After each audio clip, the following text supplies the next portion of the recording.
Jaya Radha Madhava Kunja Bihari.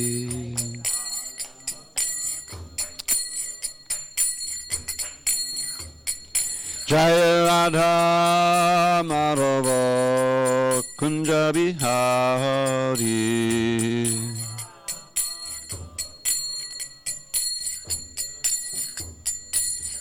Gopichana Vallabha Girivaradhari.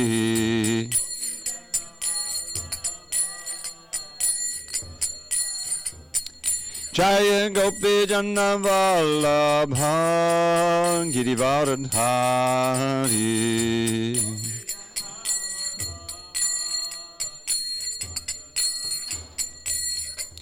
Yashodanandana Bhajaja Ranjana.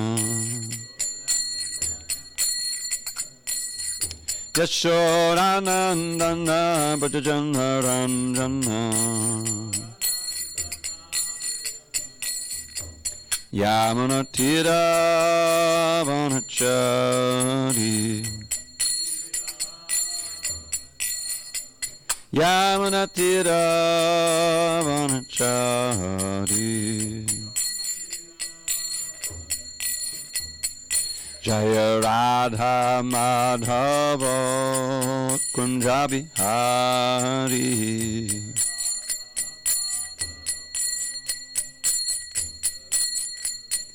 Jaya Radha Madhava Kunja Bihari.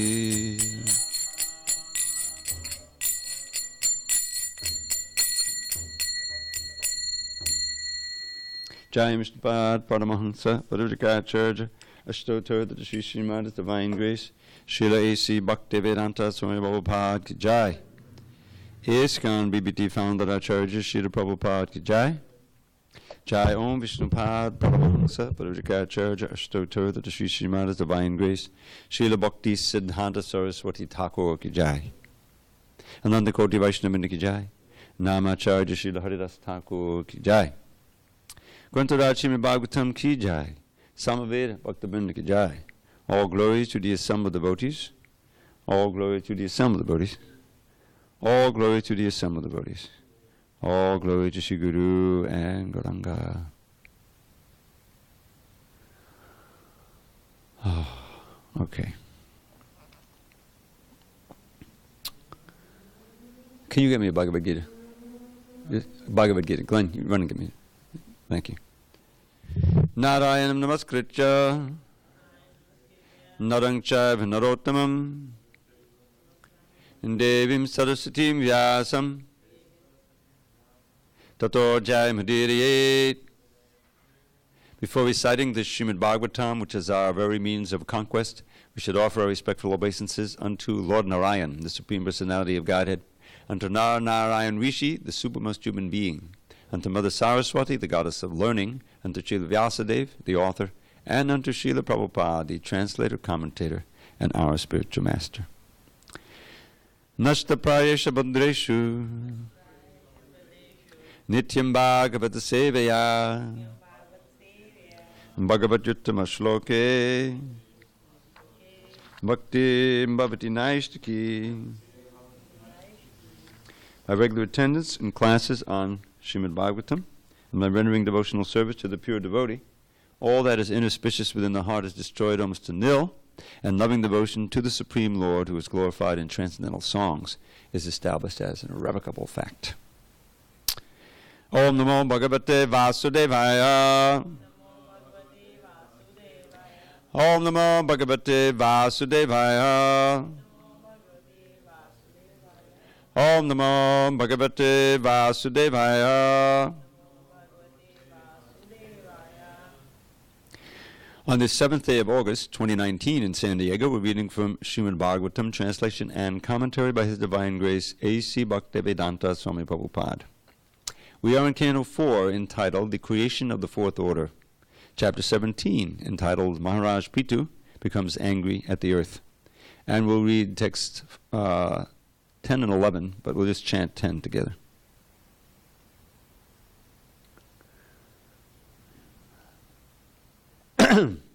Vayam rajan jatarena bitapta yatagnina kotarastena vriksha tvamandayata sharanam sharanyam yaksadito vrittikarak patirnaha Vayam rajan jatarena bitapta yatagnina kotarastena vriksha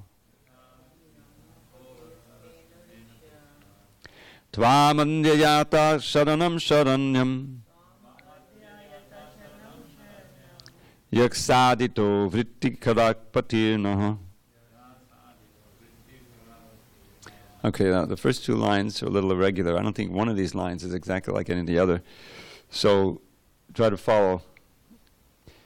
Vayam rajan jatarena bitapta yatagnina kotarastena vrikshaha tvamandayata sharanam sharanyam yasadito vrittikarak patirnaha.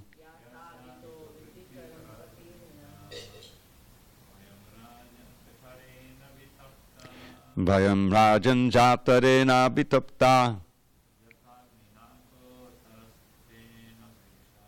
yatagnina kotarasthena vrikshaha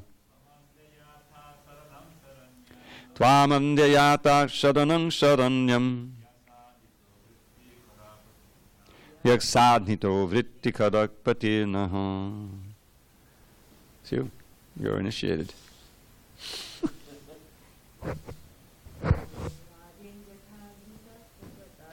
Vayam rajan jatarena bitapta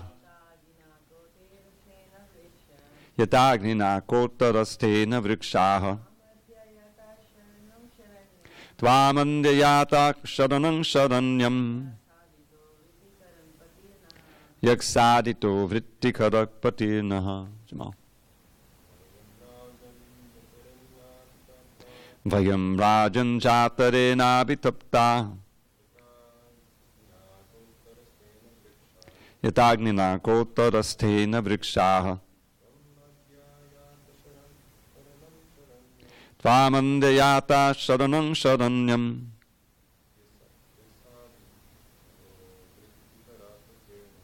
yaksadito vrittikarak patirnaha. Glenn.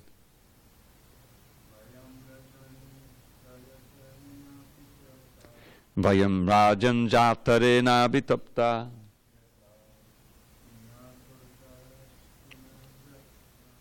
yatagnina kotarastena vrikshaha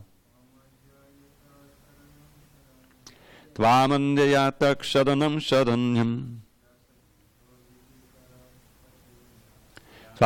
Jito vrittikarak patirnaha. Okay, I'll read the next one myself. Tanno bhavani haturata venam. No, don't try. Chadatitanam nadadeva deva. Yavandanang shyamaha ujjitorja vartapatistram kilaloka palaham. Vayam, we. Rajan, O king. Jatarena, by the fire of hunger. Abhitaptaha, very much aggrieved. Yatha, just as. Agnina, by the fire. Kotarastena, in the hollow of a tree. Vrikshaha, trees. Tvam, unto you. Adya, today. Yataha, we have come. Sharanam, shelter. Sharanyam, worth taking shelter of. Yaha, who. Saditaha, appointed. Vrittikaraha, one who gives employment. Patihi, master. Naha, our. Okay. Translation. So this is the citizens now appealing to Maharaj Prithu and telling him why they're so disturbed. Dear king, just as a tree with a fire burning in the hollow of the trunk gradually dries up, we are drying up due to the fire of hunger in our stomachs. You are the protector of surrendered souls, and you have been appointed to give employment to us. Therefore we have all come to you for protection. You are not only a king, but the incarnation of God as well. Indeed, you are the king of all kings. You can give us all kinds of occupational engagements, for you are the master of our livelihood. Therefore, O king of all kings, please arrange to satisfy our hunger by the proper distribution of food grains. Please take care of us, lest we soon die for want of food. Purport. It is the duty of the king to see that everyone in the social orders, Brahman, Kshatriya, Vaishya, and Shudra, is fully employed in the state. Just as it is the duty of the Brahmins to elect a proper king, it is the duty of the king to see that all the Varnas, Brahman, Kshatriya, Vaishya, Shudra, are fully engaged in their respective occupational duties. It is here indicated that although the people were allowed to perform their duties, they were still unemployed. Although they were not lazy, they still could not produce sufficient food to satisfy their hunger. When the people are perplexed in this way, they should approach the head of the government, and the president or king should take immediate action to mitigate the distress of the people. Om Jnana Timirandasya Jnanandjana Shalakaya Chakshu Unmilitam Mena Tasmai Shri Gurave Namaha. I was born in the darkness of ignorance, but my spiritual master Srila Prabhupada opened my eyes with the torchlight of knowledge. I offer my humble obeisances unto him and all members of Sri Parampara. So we're reading this section of the Bhagavatam, and it's all about the necessity for a good king. We had previously, in previous chapter or so, we read about how Vena took birth, King Anga. And because of some bad, I don't know, we would call it genes today in his background, or some line coming from the demons, he was an incorrigible dacoit of a king. Now what happened was Anga was so disgusted with Vena because even as a child he would kill his playmates and, just be a rascal. Incorrigible means you can't be corrected. So Anga finally just threw up his hands in the middle of the night, took sannyas, never to be seen again. So suddenly there's no head of state. And then the dacoits say, oh, now's our chance, and they come out and start harassing the people, and there has to be a government. So the Brahmins consulted and said, well, this Vena we know is kind of venal, but we'll put him in anyway because we need a king. Maybe he'll grow into the job. But it was good in the sense that as soon as he was the king, the dacoits got afraid. He was very strict and was, arresting them and executing when necessary. So they went back into their corners, whatever they were. But Vena himself was a rascal. And he started oppressing and suppressing the Brahmins and the Vaishnavas, stopping the sacrifices, and claiming that he was the god. Now, there's a word in Sanskrit that's used, I think it's been used for Prithu and for any great king, even the Yudhishthira, Naradeva. Naradeva means a human being who has the position of God on earth and is meant to be a representative of God. That's the ideal. Now the kings, the Kshatriya class, by nature, are conducted often by the mode of passion. They have to be, because they have to punish, they have to go to war. You can see how that... So the proper Kshatriyas, they always show deference to the Brahmins. And that's why I wanted to read this qualities in the 18th chapter of the Brahmins and the Vaishnavas. We had some of this yesterday, but it's always good to repeat. So text 42 through 44 describe the general qualities, the most important characteristics of the Brahmins, Kshatriyas, Vaishyas, and Shudras. 42, Shamo Dhammas Tapakshaucham, peacefulness, self-control, austerity, purity, tolerance, honesty, knowledge, wisdom, and religiousness. These are the natural qualities by which the Brahmins work. Now, someone may be born in a Brahmin family and have the propensity to develop these qualities but not develop them, or due to bad association become corrupted. I mean, there's so many stories like that in the Bhagavatam. Ajamil, for instance, He was a Pukka Brahmin. But he had some bad association when he was going out getting some firewood in the fire in the forest to perform a sacrifice, and his mind became agitated. He fell down, the prostitute, and he became totally degraded his whole life. But he had the presence of mind to name his children after Krishna. So his youngest child was Narayan. At the time of death, he called out his name and was completely purified. So, but still, he's a good illustration of how it's the qualities and the work that count. The karma and guna. Now, what about the Kshatriyas? Shauryam, Tejo, Dhritir, Daksham, Yudhe, Chapya, Balayanam, Dhanam, Ishvara Bhavas, Chatram, Karma, Sabhavajam. Heroism, power, determination, resourcefulness, courage in battle, generosity, and leadership are the natural qualities of work for the Kshatriyas. Now, it's emphasized it here, but in Bhagavatam there's a more extensive description. And they are meant to be religious also, and learned in the Shastra. And just like we see Arjuna, his whole argument in chapter 1 was based on the Shastra. This is the typical thing. When the heart or your emotions take over, then that dominates your intelligence. He knew all of the Vedas and their injunctions. He was using them to try to justify his leaving the battlefield. You see? Oh, if I kill all these men, the women will be unprotected, and adharma will reign.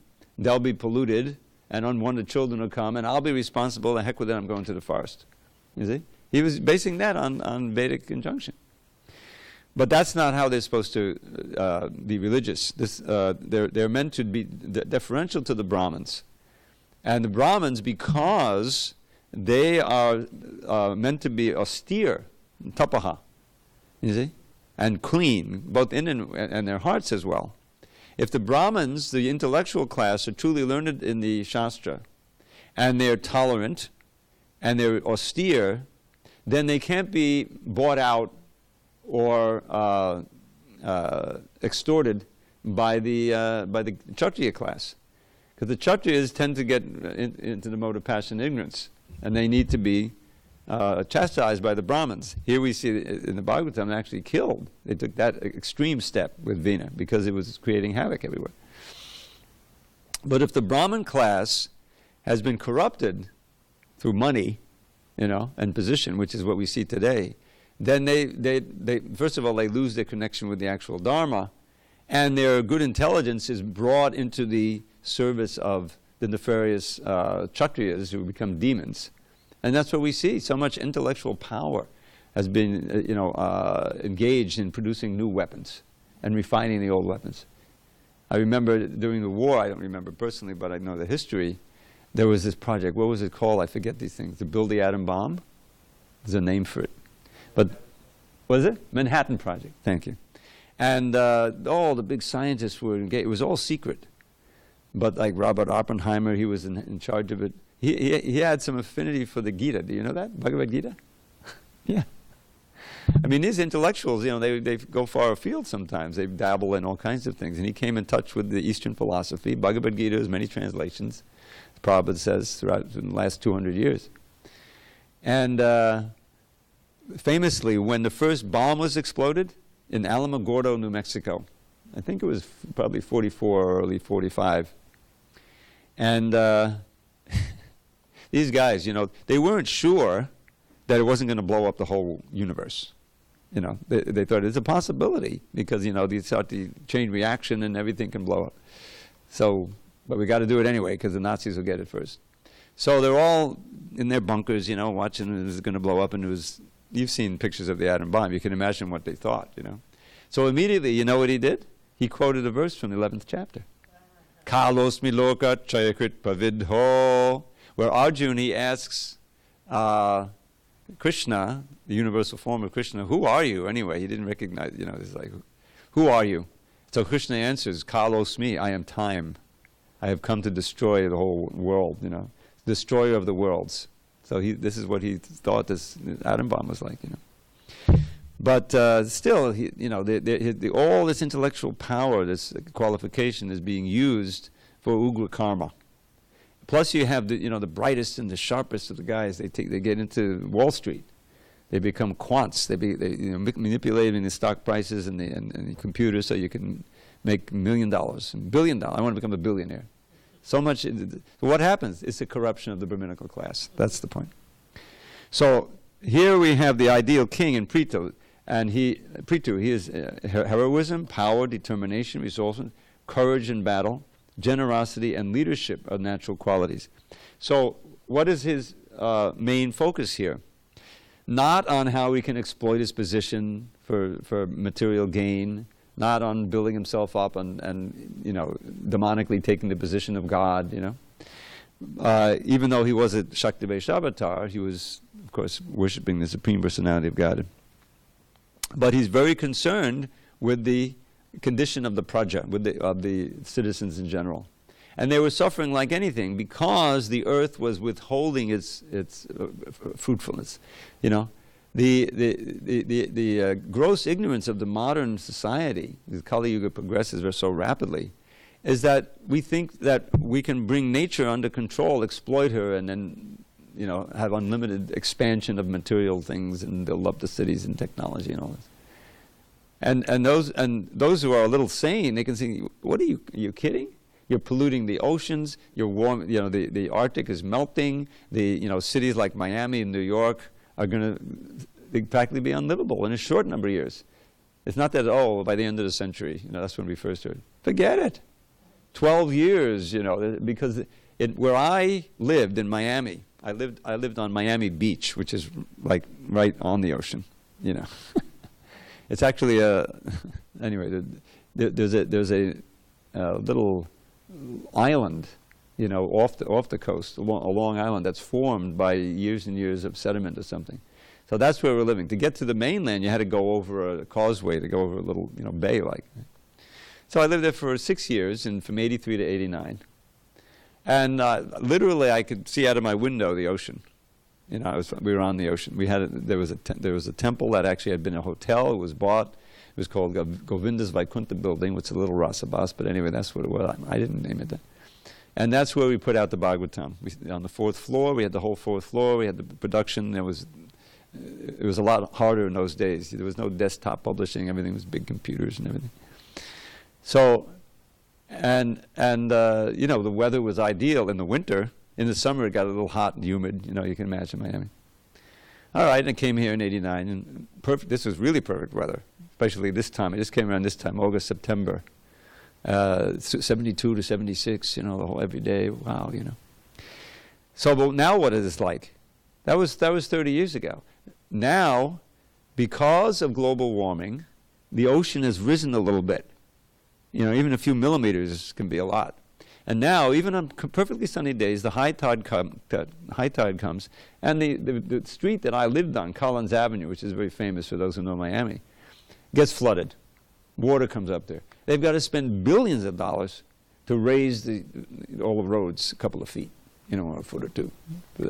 Like that's going to really, that's just a stopgap, obviously. It's happening right now. Why? Because of all the burden of sin on this earth. I mean, how does the 10th canon begin? You read Krishna book. Once Mother Earth was overburdened by the accretion of too many demons, right? And she took the form of a cow and went to the demigods. They go to Brahma. Please do something. Someone said, I can't do anything, so I'll meditate and see what Vishnu can do, right? And then he says, I'm coming. Don't worry. Krishna comes. Famous verse. You know it. You know it. You grew up with it, you know it. Yada yadahi dharmasya glani bhavati bharata abhyutanam dharmasya tadamanam sajamyaham. Whenever and wherever there is an upsurge of irreligion and religion there's glani, there's discrepancies, at that time I descend myself. I appear and I protect the devotees, reestablish dharma, and annihilate the miscreants. So Krishna does that himself. And most often, he has agents to it. Prithu is one of his agents. So he's Shaktivesh, empowered. And what's happened here?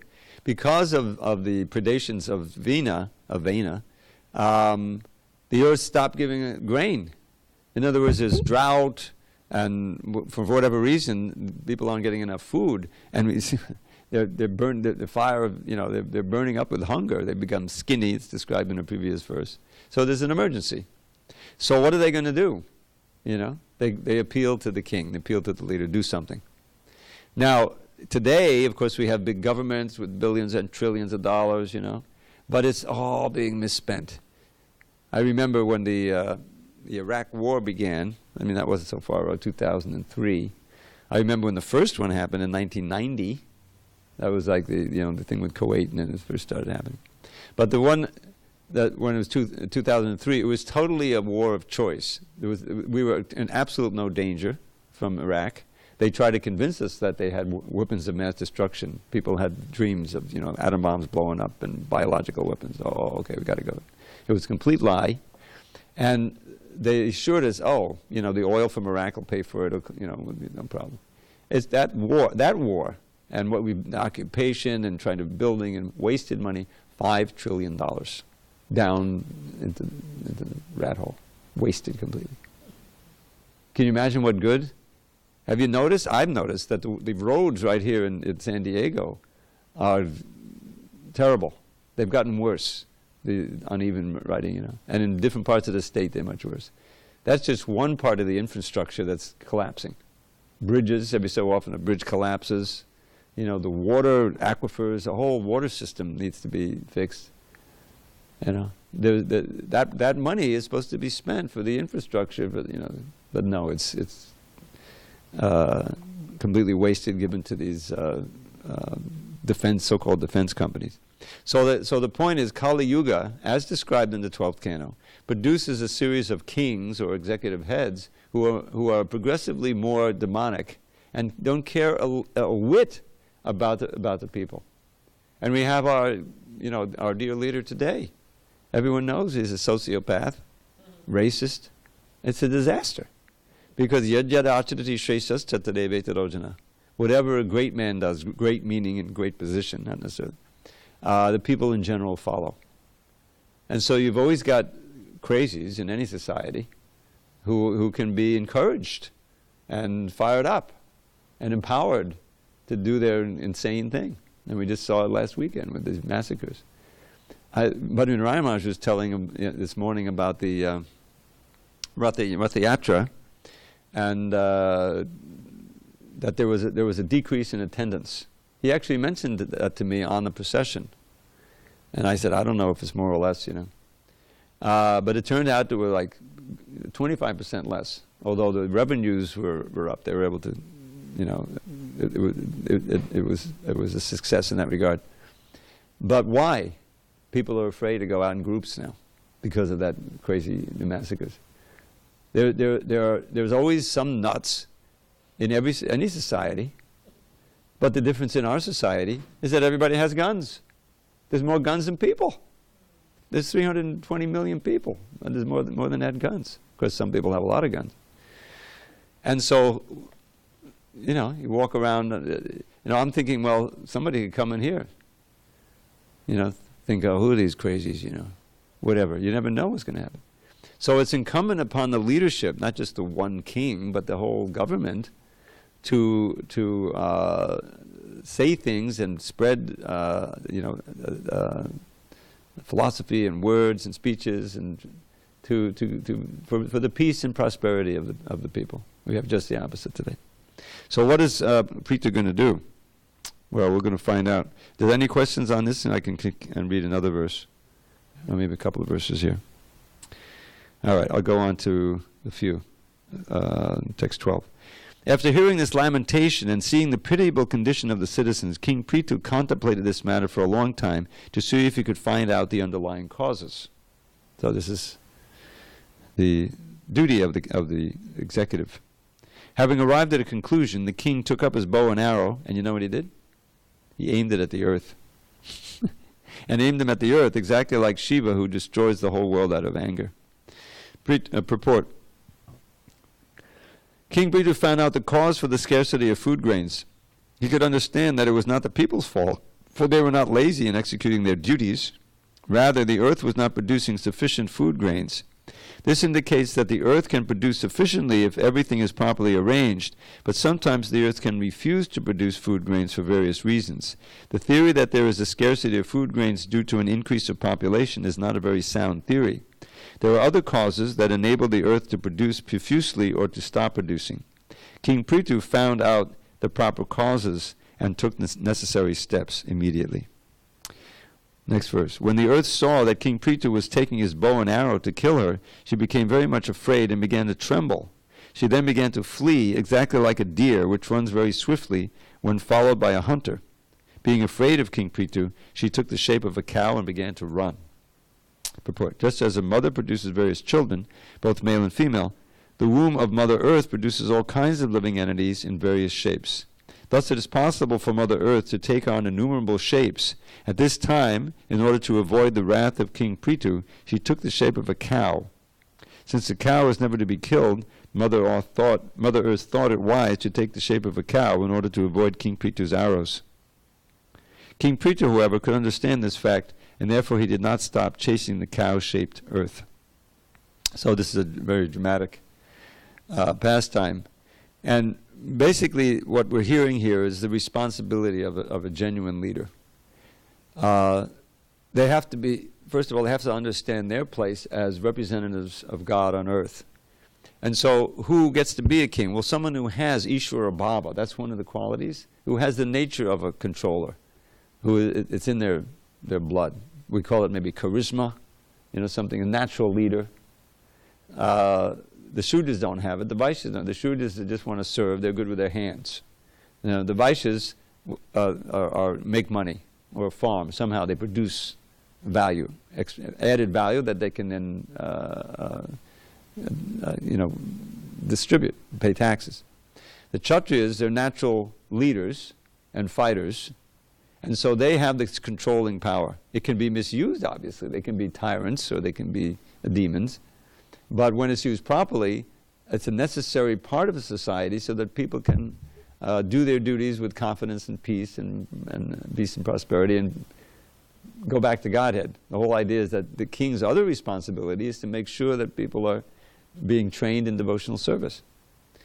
And the Brahmins, the brains of society, they're meant to be detached from all of this and simply judge impartially according to the injunctions of the Shastra and give advice to the Kshatriyas, which they have to accept. And in this way, the Krishna runs everything through his main representatives, the Brahmins. That's the ideal society. But due to the force of time, the force of the modes of nature, the science as it is becomes lost, as Krishna says. And things get out of joint, as we see today, and as we see even during Prithu's time. So he's taking a very forthright tactic here to really chastise Mother Earth. Well, look, you withholding the grain because it was demonic rule, that's okay, but now I'm in charge, so you better produce, do your thing, So it works, obviously. And but it's the overall perspective we should have from this is that the Srimad Bhagavatam was spoken and written down and repeated for the welfare of people in general, and that includes not just their spiritual welfare, which is primary, but also material welfare, because without how could we practice bhakti yoga without prasadam, without a temple? Without some peace of mind. See how quiet it is here? Yes, there's some noise on the street, but basically, we can chant, The noise is mostly in our head. But if everything is always disturbed and you don't have any, there's no question of a spiritual life. There has to be some peaceful thing. That's why this earth is the best place for it. Because up in heavenly planets, it's too pleasant, too much enjoyment up there. Even the demigods, who are after all devotees, they do their duties, but they tend to get involved, like Indra is a perfect one, then they become afraid. Oh, our wonderful abodes are being threatened by the demons, Now down in the hellish planets, it's too disturbed. There's no peace of mind. It's hard to practice, But here on earth, there's some hellish experiences, but there's enough. It's not so good that you forget that there's birth, death, old age, and disease, and it's not so bad that's all you think about is all the threefold miseries. Rather, there is a chance of actually practicing devotional service. So this is the best place, especially in this Kali Yuga. This Kali Yuga, where Lord Chaitanya came. Kaling sabhati antyaya gunagya sarabhaganaha yatya sangitanena eva sarvasvarto bilabhyate.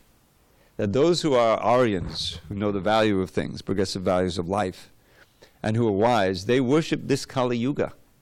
Because in this Kali Yuga especially, just by Sankirtan, just by coming together, beating a few tambourines, or whatever you got, and or your hands even, and singing the name of the Lord with some concentration and sincerity, you can make tremendous advancement and go back to Godhead. That's sarva swarta, all your swarta, the goals of the soul.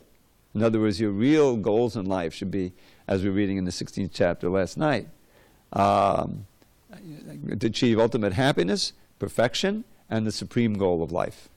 You can't do that if you disregard the injunctions of the Shastra and you continue to act on the basis of lust, of material desire. That's the second to last verse in the 16th chapter.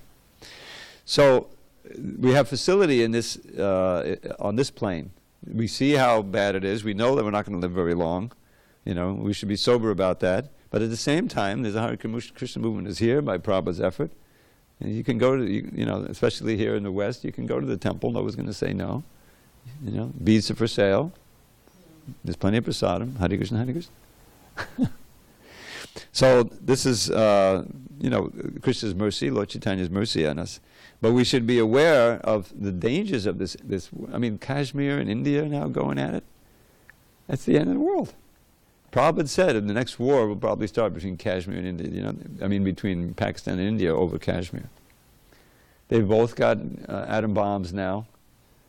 And they put them in the hands of the field commanders. They have to use their own brains whether it's time to let these weapons go. Hare Krishna, Hare Krishna. This is, personally, we have to be very serious because craziness can happen at any time. These mass shootings, who knows what's going to happen. This is the age we live in. And so the Bhagavat philosophy, the process of bhakti based on it, is truly the only remedy to make people sane and ultimately to bring forth, Krishna conscious leaders of society. But what Krishna has in plan for us, we know the right thing to do is to kick out all the Maya and be as Krishna conscious as possible.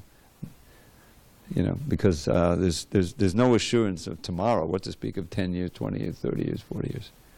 That's just the nature of things. Just like in your own life, at a certain point, I don't have 30 years left. I better get serious. Hare Krishna, Hare Krishna. To be realistic about it. That's right at the beginning of the second canto, where Shukadev says, Deha patta kalatarish atma sainyasya satrapi tesham pramattam nidanam pasyanapinam pasyati. That we take shelter of these fallible soldiers, beginning with the body. These are soldiers to help us combat the weapons of the material nature. They're always threatening. Threefold misery. So then your relatives, your children, your wife, kalata, etc. Etc. includes your bank balance and everything else, insurance policy and all these other things.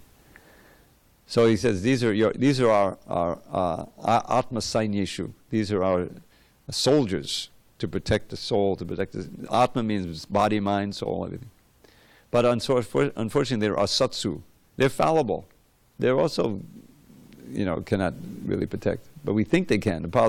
So pashyan apini, nidanam pashyan. Although seeing and knowing that in the past these soldiers have always failed, where is the strong body that eventually didn't die? And your children, especially today, they grow up and go away, far away. They're not going to stick around. And your wife, spouse, that's a temporary relationship. And the money can either go, or the value can go. Suddenly you have $100, but it's worth what $10 was worth yesterday. Inflation, runaway inflation. So there's no security in the material world. But even though we see that and we know that, nidanam pashyan apina pashyati, they don't see. This is an idiom in Sanskrit. Pashyan apina pashyati means you don't just see with your eyes. You have to see with your intelligence.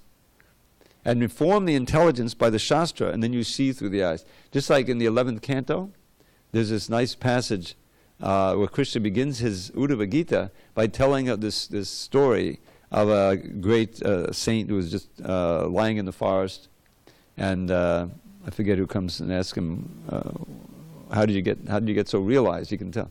But he says, well, I just have a bunch of natural gurus. I learned this from the earth, I learned this from the dog, I learned this from the bee, from the air, from the mountain, So how could he do that? We also see the bee, we see the earth, but we don't learn the lesson, because you have to see with the eyes informed by the Shastra and informed by or great sages. And then you can see yourself and see this world, and on the basis of that seeing and perceiving, you act differently. You act for your own best interest. You don't exploit others, you see them all as part and parcel of Krishna. We just studied that in the 5th chapter. Vidya vinaya sampanne brahmane vihastini. So that's why the intelligence in the body and the Brahmins in society are so important. Because they're meant to reflect the truth of the Shastra, which is nothing but Krishna's words ultimately. And guide, individually, guide our own activities, and socially guide the whole society. So Prithu is in the person, he's an empowered incarnation. So he's going to do that, and everything, prosperity will reign like that. And then, because he's so great, the Kumaras are going to come, and he's going to, then he takes the role of a student, of a shishya, and they're the gurus, and they pour out what Bhagavatam is famous for, which is these instructions, periodic instructions, that we can look forward to that. Any questions, comments? 8:32. We have 3 minutes. Okay, give me that. Oh, I have my own mic. Forgot. Spacing out. So we have a few minutes, so I'll just summarize. From Lord Rishabhdev, famous verse. Nayam deho deha bhajang naloke kashtan kamanarate vidbujange tapo divyam putraka yena sattvam shuddye jisma brahma saukyam tvanantam. So I inspired with that verse, I made a little poem. Don't waste this precious human life, dear friend, by working hard for hoggish happiness. Through abnegation, worldly life transcend, and learn to taste divine love's endless bliss. Actually, what the verse says is that take on divine penance, tapo divyam, purify your existence, and then become qualified to taste endless happiness. Brahma saukyam tvanantam. That's what we have to, that should inspire us. I like to give this analogy that Krishna is all attractive. This is why we can be yogis even in this age, even from this background. Because if you chant a little bit, you take part in the process, you come in association, Krishna will attract you. The holy name, the prasadam, the association, the deities, the books, the paintings, everything is attractive to the mind. So that systematic attraction can take place when your heart is purified. Otherwise, everybody would be streaming into the temple and offering Lakshmi, and we'd go by leaps and bounds. But everyone is contaminated, so they don't appreciate. Just like there's Indian music. Indian music is very refined. You got all these ragas and all these things, But you don't have big stadiums being filled with people wanting to hear Indian music. You had stadiums filled with rock music. It used to be anyway, because of the modes of nature people are in. So if you understand this verse, then what's the austerity have to from? Well, in this age, it's not so extreme, Chant, 16 rounds a day, follow the 4 regular principles. Those are basic. It's not impossible, otherwise we couldn't do it. So those are the basic austerities, and what happens is you become purified. You purify your existence, and you become more appreciative of the most refined pleasures, which is serving Krishna. And that kind of pleasure is unlimited, ever expanding, and doesn't end, and eternal, which is completely opposite to the kind of pleasures called sense gratification. So that's the last part of our lesson, and we've got to 8:35. So go in peace. All glories to Srila Prabhupada.